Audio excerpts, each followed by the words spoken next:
Hello everyone, I'm CJ Whirlman. We're filming today's episode from a very small room in Jakarta, Indonesia.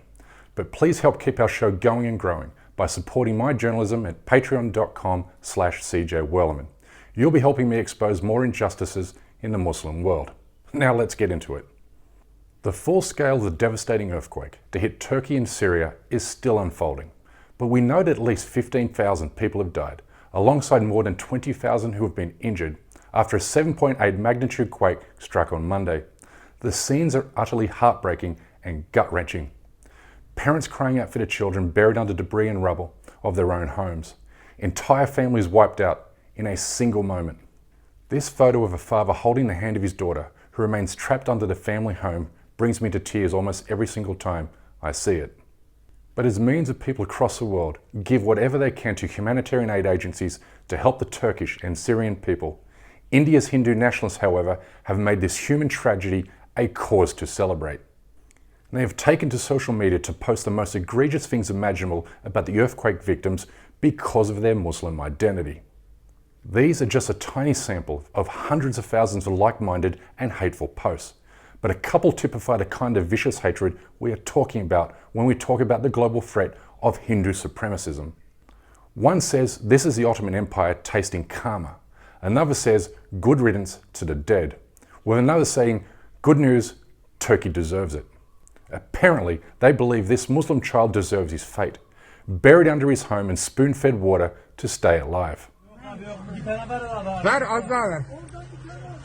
Muhammed, Alsu, aferin. Muhammed, انت جوعان.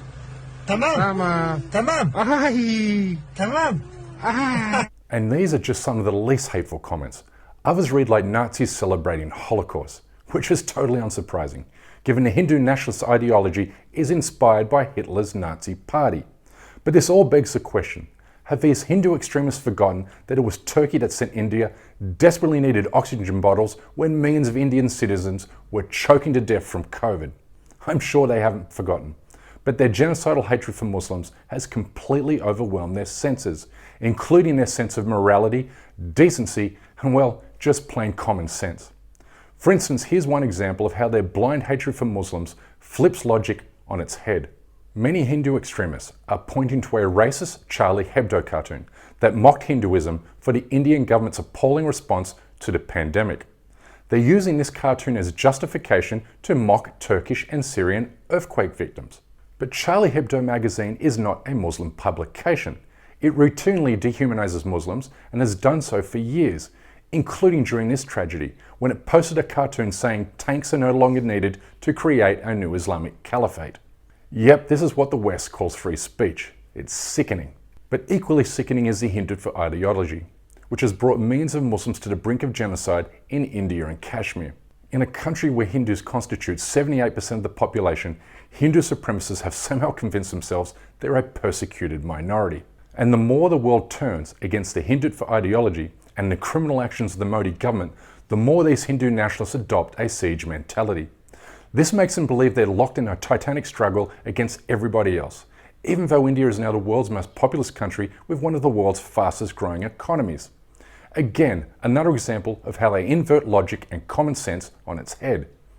This siege mentality has led them to believe the earthquake is heavenly retribution for President Erdogan condemning India's unlawful annexation of Kashmir. Hindistan şu anda tamamen katliamların adeta cirit attığı bir ülke haline geldi.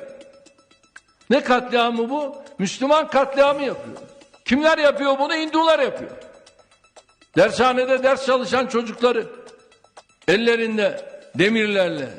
In their feeble minds, the Turkish government standing with the Kashmiri people and international law justifies their celebration of Turkish Muslim deaths. This perverse logic leaves me speechless.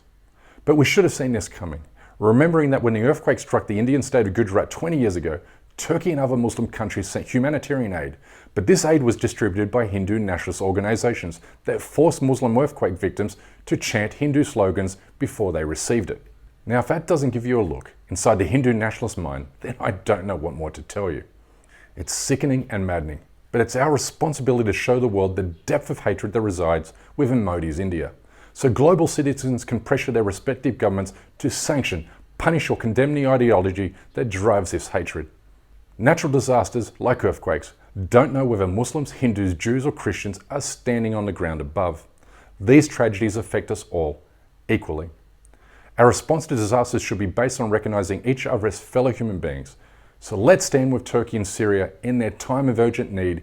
Give what you can. Anyway, that's my time for today. Please don't forget to subscribe to this channel, and we kindly ask you please support this endeavor by becoming a member of this show at patreon.com/CJWellman. We can't sustain, produce, or grow this show without your help, and we offer exclusive benefits to those who do. But for now, good night, good morning, wherever you are, and stay blessed.